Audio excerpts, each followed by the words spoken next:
നേപ്പാളിലെ മിന്നൽ പ്രളയത്തിൽ അകപ്പെട്ട ഭൂരിഭാഗം മലയാളികളും സുരക്ഷിതരാണെന്ന ആശ്വാസ വാർത്തക്കിടയിലും പൊന്നാനിയിൽ നിന്നുള്ള 4 അംഗ കുടുംബത്തെ കാണാനില്ലെന്നത് ആശങ്ക വർദ്ധിപ്പിക്കുന്നു. നേപ്പാളിലേക്ക് തീർത്ഥയാത്ര പോയ തൃക്കാവ് സ്വദേശി ശ്രീധരൻ അയ്യരുടെയും കുടുംബത്തെയുമാണ് കാണാതായത്. രക്ഷാപ്രവർത്തനം ഊർജിതമാണെന്നും വിവരങ്ങൾ ലഭിക്കുന്നതിൽ പ്രയാസം നേരിടുന്നുണ്ടെന്നും കേന്ദ്രമന്ത്രി സുരേഷ് ഗോപി അറിയിച്ചു. മലയാളികളെ സുരക്ഷിതമായി നാട്ടിലെത്തിക്കാനുള്ള നീക്കങ്ങൾ നടക്കുന്നതായി നോർക്കയും വ്യക്തമാക്കി. ഓസ്ട്രേലിയൻ പൗരത്വമുള്ള പൊന്നാനി തൃക്കാവ് സ്വദേശി ശ്രീധരൻ അയ്യർ, ഭാര്യ ലക്ഷ്മി, മക്കളായ ഋഷത്, രുദ്ര എന്നിവരെയാണ് നേപ്പാളിൽ കാണാതായത്. കഴിഞ്ഞ 21-ന് ഓസ്ട്രേലിയയിൽ നിന്ന് കാഠ്മണ്ഡു വിമാനത്താവളത്തിലെത്തിയ ഇവർ മിന്നൽ പ്രളയത്തിന് 3 മണിക്കൂർ മുൻപാണ് അവസാനമായി ബന്ധുക്കളെ ഫോണിൽ വിളിച്ചത്. പിന്നീട് ഇവരെക്കുറിച്ച് യാതൊരു വിവരവുമില്ല. ബന്ധുക്കൾ കാഠ്മണ്ഡുവിലെത്തിയിട്ടുണ്ട് എന്നും ഇന്ത്യൻ ഹൈക്കമ്മീഷണറും ഓസ്ട്രേലിയൻ എംബസിയുമായി ബന്ധപ്പെടുന്നുണ്ടെന്നും KP നൌഷാദ് അലി MLA പറഞ്ഞു. ദൗർഭാഗ്യകരമായ സംഭവം ഉണ്ടാകുന്നതിന്റെ 2 മണിക്കൂർ മുമ്പ് തന്നെ അവർ ഹോട്ടൽ വെക്കേറ്റ് ചെയ്തിട്ടുണ്ട്. പക്ഷെ തുടർന്ന് അവരെ ഒരു സുരക്ഷിത സ്ഥാനത്തേക്കായിരിക്കും മാറിയിട്ടുണ്ടാവുക എന്നുള്ളൊരു ധാരണയിലാണ് നിൽക്കുന്നത്. അപ്പോൾ അതിനുശേഷം അവരെക്കുറിച്ചുള്ള വിവരങ്ങളില്ല. അപ്പോൾ അവരുടെ ബന്ധുക്കളും സുഹൃത്തുക്കളൊക്കെ കാഠ്മണ്ഡുവിൽ എത്തിയിട്ടുണ്ട്.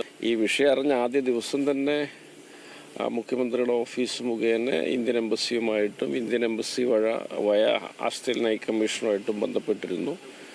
അപ്പോൾ ഓസ്ട്രേലിയയിൽ നിന്ന് ഒരു 3 ഡസനോളം ആളുകൾ ഇത്തരത്തിൽ യാത്ര പുറപ്പെട്ടിട്ടുണ്ടെന്നുള്ളതാണ് വിവരം. പ്രളയബാധിത പ്രദേശങ്ങളിൽ വാർത്താവിനിമയ ബന്ധങ്ങൾ പൂർണ്ണമായും തകർന്നു കിടക്കുകയാണെന്ന് കേന്ദ്രമന്ത്രി സുരേഷ് ഗോപി വ്യക്തമാക്കി. കൃത്യമായ വിവരങ്ങൾ ലഭ്യമാകാൻ സമയമെടുക്കുന്നുണ്ടെന്നും മലയാളികളുടെ വിവരങ്ങൾ പ്രത്യേകമായി ഇതുവരെ ക്രോഡീകരിച്ചിട്ടില്ലെന്നും MP. അവിടെ കണക്ടിവിറ്റി ഇഷ്യൂസ് ഒക്കെ ഉണ്ട്. അവർ ടോട്ടലി ഡിസ്കണക്റ്റഡായി നിൽക്കുകയാണ്. അപ്പോൾ അതിൻ്റെ ഡീറ്റെയിൽസ് കളക്ട് ചെയ്ത് വരുന്നതനുസരിച്ച് നമ്മുടെ നാട്ടിലുള്ളവരെല്ലാം അറിയാം. പ്രളയത്തിൽ കുടുങ്ങിയവരെ നാട്ടിലെത്തിക്കാനുള്ള സംവിധാനങ്ങൾ ഒരുക്കി വരികയാണെന്ന് നോർക്ക CEO രാജേഷ് മാധവൻ അറിയിച്ചു. നമ്മളുടെ ഹെൽപ്പ് ഡെസ്കിലേക്ക് വന്ന കോളുകളുടെ അടിസ്ഥാനത്തിൽ നമ്മൾ മനസ്സിലാക്കിയിരിക്കുന്ന ആൾക്കാർ പലരും സേഫ് ആണെന്നുള്ള രീതിയിലും കമ്മ്യൂണിക്കേഷൻസ് വന്നിട്ടുണ്ട്. പിന്നെ നമുക്ക് വളരെ കുറച്ച് പേരെയാണ് ഇനിയിപ്പോൾ റീച്ച് ഔട്ട് ചെയ്യാൻ പറ്റാതിരിക്കുന്നത്. അപ്പോൾ അതിനുള്ള നടപടികളാണ് നടന്നുകൊണ്ടിരിക്കുന്നത്.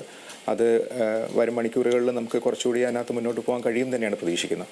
മിന്നൽ പ്രളയത്തിൽ കുടുങ്ങിയെന്ന് കരുതിയിരുന്ന കോഴിക്കോട് നിന്നുള്ള 42 അംഗ യാത്രാ സംഘം സുരക്ഷിതരാണ്. കഴിഞ്ഞ വെള്ളിയാഴ്ച നേപ്പാളിലെത്തിയ ഇവർ പ്രളയസ്ഥലത്തു നിന്നും 200 കിലോമീറ്റർ അകലെയുള്ള പോക്രയിലാണുള്ളത്.